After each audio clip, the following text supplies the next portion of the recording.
नमस्कार. लग्नाची बेडी या मालिकेच्या आजच्या भागामध्ये आपण बघूया. इथे राघव फोनवरती बोलत असतो.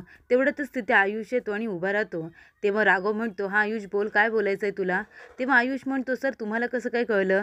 तेव्हा राघव म्हणतो, "सिरियसली आयुष, हे बघ जे काही बोलायचं आहे ते बोल तू." तेव्हा आयुष म्हणतो, "राघव सर, मगाशी तुम्ही त्या विशालवरती एवढं रागवलात, म्हणजे विशालवरती रागवायचं नक्की कारण काय होतं? तुम्हाला कसला राग आला होता?" तेव्हा राघव म्हणतो, "आयुष, मी तुला हे का सांगतोय मला सुद्धा कळत नाही आहे, पण मी तुला सांगतोय. तुला माहिती आहे का, सिंधूचे वडील सावंत सर हे माझे गुरु होते. म्हणजे आज मी तुझ्यासमोर जो काही उभा आहे ना, फक्त त्यांच्यामुळे उभा आहे. आणि एके दिवशी माझ्यावरती येणारी गोळी ही त्यांनी त्यांच्यावरती झेलली होती." तेव्हा इथे राघव आता आयुषला जे काही घडलं होते ते सगळं काही आता सांगत असतात.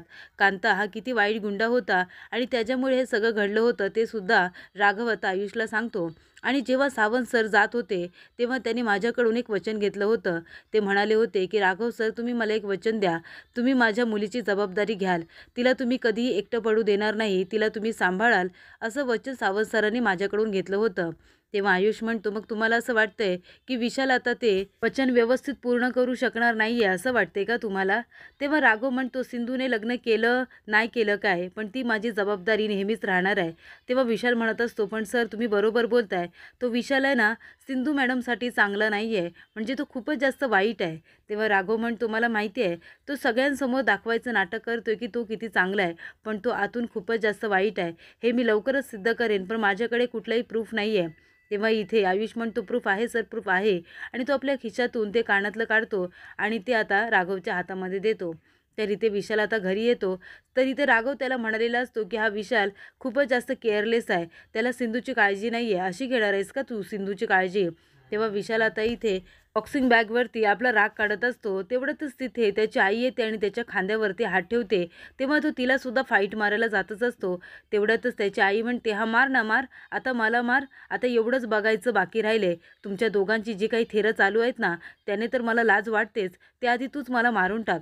तेव्हा इथे विशालची आई म्हणत असते, "अरे तुम्ही दोघंजणं कुठे असता याचं तरी भान ठेवा. तुम्ही दोघंजणं एवढी लाज आणता ना, मला कधी कधी वाटतं जीव गेलेला बरा माझा." तेव्हा विशाल म्हणत असतो, "आई काय बोलतेस तू हे?" तेव्हा त्याची आई म्हणते, "बोलू नाही तर काय करू? अरे नात्यांच्या मर्यादा तुम्ही दोघांनी ओलांडून टाकल्यात. तुम्हाला माहिती आहे का? तिथे मी रत्न पार्किंगच्या इथे चक्कर येण्याचं नाटक केलं म्हणून, नाहीतर तुमच्या दोघांचं काही खरं नव्हतं तिथे." तेव्हा इथे त्याची आई म्हणत असते, "तुमच्या दोघांचं जे काही चाललंय ना, ते लवकरात लवकर थांबवा. नाहीतर माझ्या इब्रतीला जरा जरी धक्का लागला ना, तर मी ते सहन करणार नाही आहे." तेव्हा इथे विशाल म्हणत असतो, "आई असं काही होणार नाही आहे." तेव्हा त्याची आई म्हणते, "आणि जर असं झालं ना, तर माझं मेलेलं तोंड बघशील तू. त्याच्यामुळे तुमचं जे काही चाललंय ते आत्ताच्या आत्ता थांबवा." तर इथे आता त्याच्या आईला खूप जास्त राग आलेला असतो. तेव्हा इथे काजल म्हणत असते की विशाल, हे तुझ्या काय हाताला लागले रे एवढं? तेव्हा विशाल म्हणतो, "हे बघ गप्प बस. आता हे सगळं बोलायची वेळ नाही आहे." तेव्हा काजल म्हणते, "हे बघ काहीतरी कर विशाल, नाहीतर तुझी आई खरोखर मला घरातून बाहेर काढेल." तेव्हा विशाल म्हणत असतो, "मला माहिती आहे राघवला माझ्यावरती संशय आला आहे आणि ती अन्वी आणि आयुष आहेत ना, त्यांना हाताला घेऊन तो आता माझ्या विरोधात प्रूफ गोळा करायचं ठरवतोय." तेव्हा इथे काजलचा आणि विशालचा खरा चेहरा लवकरच समोर येतोय की काय, अशी त्याला भीती वाटत असते. तरी इथे सिंधू म्हणत असते, "हे सगळं काय आहे अन्वी? म्हणजे राघवच्या सांगण्यावरून तू हे सगळं करतेस का? राघवने सुद्धा त्याची टीम कामाला लावली होती विशाल कसा माणूस आहे हे शोधून काढायला, पण त्यांच्या विरोधात एक सुद्धा वाईट प्रूफ काहीतरी मिळालं आहे का?" तेव्हा अन्वी म्हणत असते, "तेच तर मला म्हणायचं आहे ना, एक सुद्धा वाईट प्रूफ कसा काय मिळू शकत नाही? तो एवढा परफेक्ट कसा काय असू शकतो? हे बघ सीमा, मला तुझी काळजी वाटते म्हणून मी तुला म्हणते, त्या विशालबरोबर हा साखरपुडा झाला तिथपर्यंत ठीक आहे, पण त्याच्याबरोबर लग्न करू नकोस. हा साखरपुडा मोडून टाक." तेव्हा सिंधू म्हणत असते, "नाही, लग्न तर आता हे होणारच." तेव्हा अन्वी म्हणत असते, "विशालबद्दल सगळं काही सीमाला सांगू का?"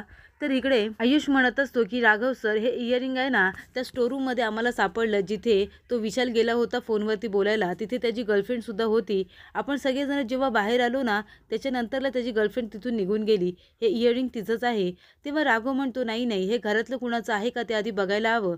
रेश्माला ह्या अशा इयरिंग्समध्ये खूप जास्त इंटरेस्ट आहे. तिला विचारायला हवं आहे." तेव्हा इथे आयुष म्हणत असतो की सर, माझ्याकडे एक प्लॅन आहे. आपण तसं केलं तर बरं होईल. आणि तो आता राघवला आपला प्लॅन समजावून सांगतो. तर इथे ऋतुजा आता रुक्मिणीसाठी दुधाचा ग्लास घेऊन येते.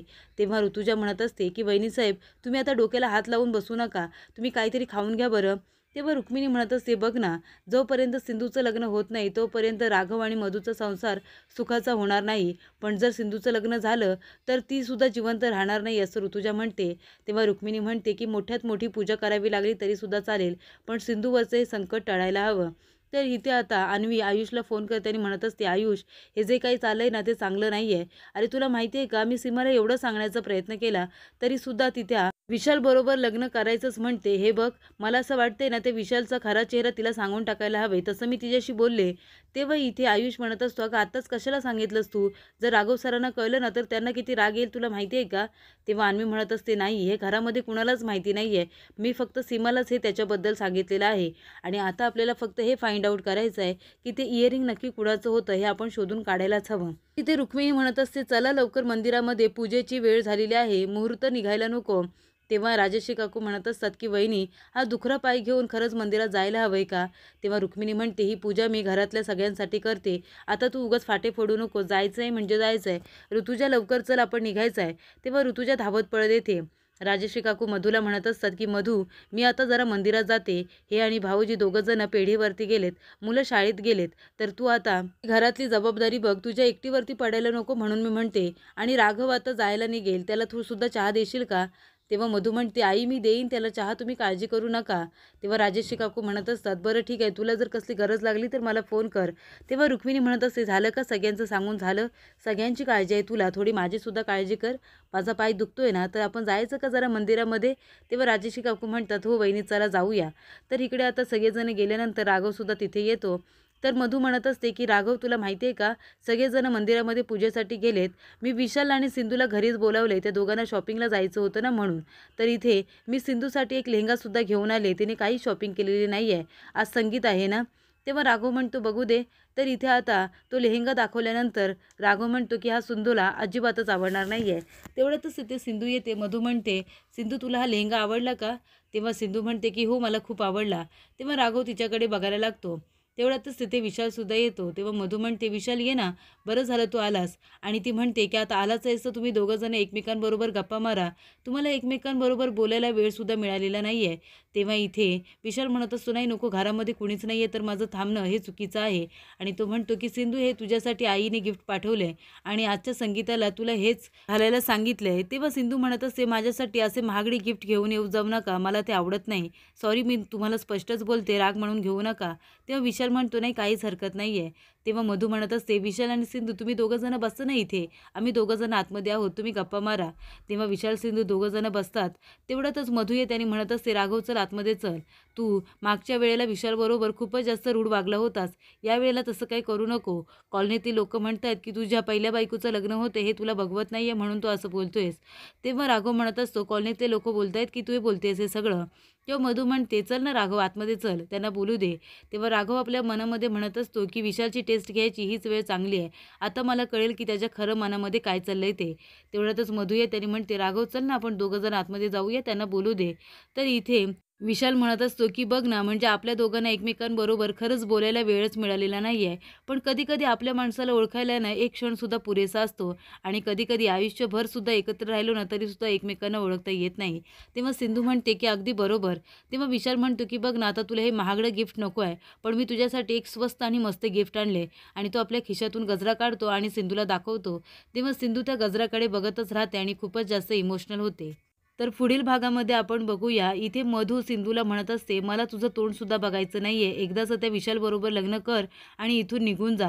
तेव्हा तिथे अन्वी येते आणि म्हणते की मधू मामी, तू आहे ना सीमाला असं प्रेशराईज करू शकत नाहीस, तिच्यावरती जबरदस्ती करू शकत नाहीस. आणि आता राघव मामाला सुद्धा विशालचं सत्य कळले की तो सीमासाठी अजिबात चांगला नाही आहे, त्याच्यामुळे आता जे काही करायचं आहे ना ते राघव मामाच करेल. तेव्हा मधू म्हणते, मी पण बघते ना हे लग्न कसं होणार नाही ते.